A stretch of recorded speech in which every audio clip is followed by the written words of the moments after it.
guys, and welcome back to another one of my Star Stable Adventures Online. I'm Arya Coyote Feather reporting for duty on Swift Spirit again today. Um, I apologize if I sound a little raspy or even sad. I am. Um, and I'll tell you why in a minute. Um, but it's kind of a hard deal considering it's like Christmas time and it's the time of joy, and I'm trying so hard to feel joyful right now. Um, but instead, I'm just today having a really rough one, so I've been crying quite a bit, and um, yeah, kind of congesting me and affecting my voice, obviously. Um, so I just wanted to share a little bit about a man who I've only known for a short amount of time, but he ended up feeling like a grandpa to me. Um, His name was Richard, and he was a retired police officer. He was one of our neighbors. We first met him a couple years ago when he um, began to shop in our store that we own, because we have this little farm, family-run retail store. And he would come in and just buy a couple of things here or there. And we just really grew to love Richard. I think he was in his early 70s, something like that. Um, the sad thing is, he really didn't have any family left. There was one cousin that he had not spoken to in over 30 years, which was really sad. He had a best friend. Well, his best friend's still living, but I just use it in the past tense because Richard has passed away, and that is why I'm sad. There, I've done it. I've leapt to the um crux of the matter here. Um, well, his one of his best pals was named Gary, and back when he started out being a cop, Gary had to run in with the law and ended up meeting Richard, the police officer. And in the long run, Gary straightened up his act. He was a very rebellious teenager. Um, and they just grew so close, and they've been friends ever since. And they like to go. I know I'm just rambling. This is basically what this video is I'm basically just paying my tribute to Richard here. I know none of you guys have met him, and none of you would probably care. But I do, and he meant the world to me. And I just feel like I need to put what little bit of his story I do know out there, for just people to appreciate, I guess, and just if we could just honor such a wonderful man. He was just a good guy. Um, we met, and he and Gary were hilarious. They were like the highlight of my week every week because I stock the meat in the freezers. Like I keep the bins full for customers to shop out of. That is my main job on the farm. Um, and when they started coming, Gary's the more crazy one. Richard's the calmer one, kind of keeps him in check. But the two of them together, you guys ever watch the Muppet Show and those two dudes in the peanut gallery who are always going at it? They were like them, and they would rib out each other all the time and tease each other all the time. And honestly, they were just hilarious. They were just hilarious. And they made other customers just smile, and they made us smile and laugh, and they were just such a joy to be around.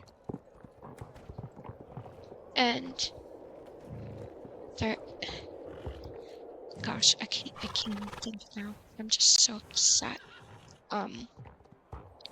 But anyways, they just got to know each of us, and we got to know about Richard and how little family he has left. Literally just the one cousin he hasn't spoken to in over 30 years.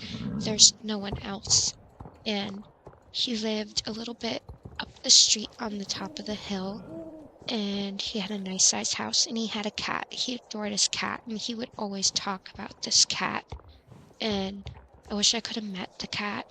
Gary loves cats too, so it sounds like he's going to take him in since he passed away this afternoon.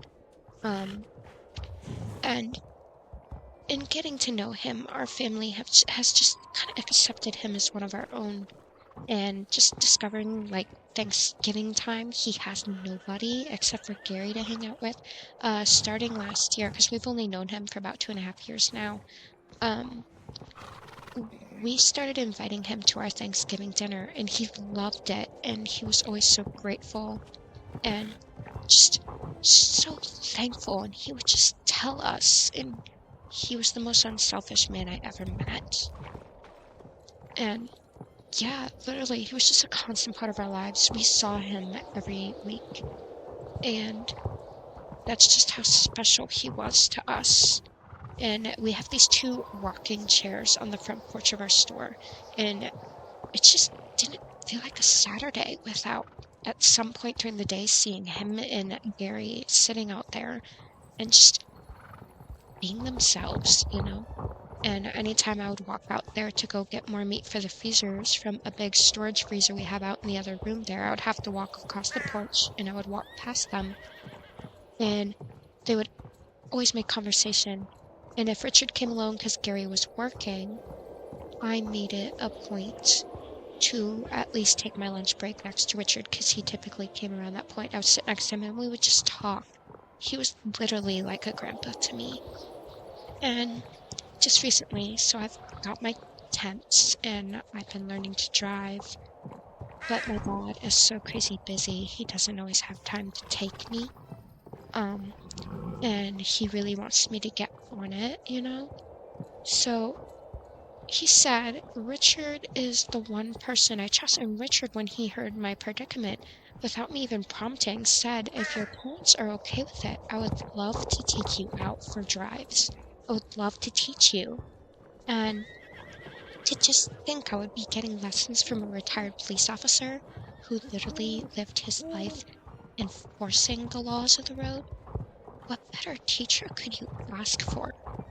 Not to mention he's just so calm and easygoing and laid back and just kind. I just couldn't think of a better alternative to my predicament trying to learn to drive. And I asked my parents, and they said yes, he is the one person we would actually trust to have take you out. And so when I told Richard, hey, they okayed it, he was beyond thrilled. Because, you know, when people get older, they end up just needing a way to, like, feel useful. And I love doing that for older folk. And they're just so valuable to our society. And I feel like, sadly, a lot of times they end up starting to feel useless because it's harder for them to do things. Some of them get to the point where they can barely do anything at all anymore, work-wise or whatever, and they just stay at home or have family visit or whatever it is they would do. But some of them have admitted to just wanting to feel useful to people. And to me, I always reassure anyone with those concerns that you are useful to me. You matter. Your life matters. Your opinion matters to me. Your life advice you could give me matters to me. And honestly, just you being a listening ear to me as well, that is so important. I don't need you to help me with the tasks that I, as a younger person, can do, that you no longer can. I just appreciate you for being you and just the life experience you've had and what you can offer me in exchange. Like, that matters. Not that I'm trying to like sound greedy, like, yeah, I want what you can give me. But rather just they're just good friends. You can never find a better friend. I find myself relating so much to older people, not in the way that like I deal with what they do, but it's so easy to talk to them. And they're typically, for the most part, so sweet and kind and just generous. And so I had yet to take him up on his offer to go driving. 2 Sundays ago, when I was free, I asked if he would mind doing it that afternoon, but then a terrible snowstorm came. So we had to postpone it because I'm still clearly very green. And I did not feel comfortable going out. And my mom said, you are absolutely not going out in that. It's like a whiteout you can't even see. And the roads were bad. We ended up getting about 32 inches of snow overnight anyways, so there's that. So I postponed. I was then going to ask him this last Sunday, but as you may or may not remember from my last video, I had started coming down with a cold. It got really bad by Thursday, and by Friday, um, I didn't really do much that day. I helped my mom around the house a little bit, but she didn't want me working in the cold freezers because that affects my lungs really bad. Um, Now, Richard, he he had started treatments for cancer. He had cancer.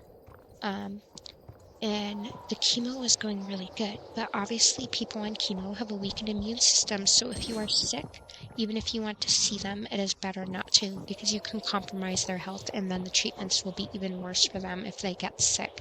They cannot fight off anything as silly as a common cold.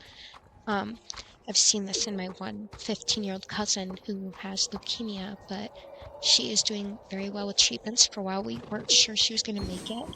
Um, but it was to the point that literally none of us, none of the family could visit her because her health was that poor and like the chemo treatments were that harsh. Um, it's so sad that the thing that could potentially kill you is also what could save you from something else killing you. But Richard was responding really well to his chemo, but that was still not something I wanted to risk with my cold. I had wanted him to take me out again, spend uh, time with him, and just learn to drive. It was my second attempt of trying to um, get out on the road with him. Um, But I was sick, and I was not going to put my friend at risk if he caught a cold while having a weakened immune system. I couldn't do that to him, and my mom said I made the right call. It was wise judgment, so I'm glad for that. Um, and then today, my dad was leaving to go to a store in town, and the hill was blocked by 5 police cars. And he got out to try to see what was the holdup because they had the entire road blocked and my dad couldn't leave. And they said they had found a body. I'm sorry, this is still so hard on me. Richard has been like a constant in my life. They don't think there's foul play, but it looks like, you know those drain pipes with the heavy metal grates on top? Well, there was one by the ditch by his house, and all we can think of is Gary came over and like looked through the house and stuff. Like he was there all day. Um, so Gary said that Richard's basement was flooded, and all he can think of was maybe Richard was down by this drain pipe trying to clear blockage and see if that would help the water get out of his basement. And we don't know if he suffered a heart attack or he tripped and fell. Now this drain pipe was narrow, but it's pretty deep, and obviously there's water in it. And the police officers had received a call from someone driving along the road, and they saw 2 legs sticking out of the pipe. And it wasn't until later this afternoon that we were able to figure out that that was Richard, and that he was gone. So I'm still really struggling with that. I keep crying on and off, and I still can't just accept that. Like, I wish I hadn't had my cold. I could have seen him one last time.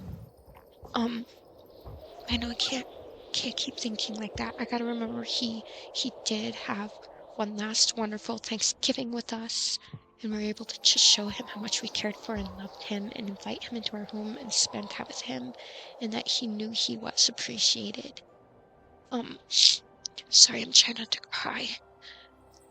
So it was just a very sudden shock for me to learn that my neighbor and very good friend, and basically my 3rd grandpa, is just gone.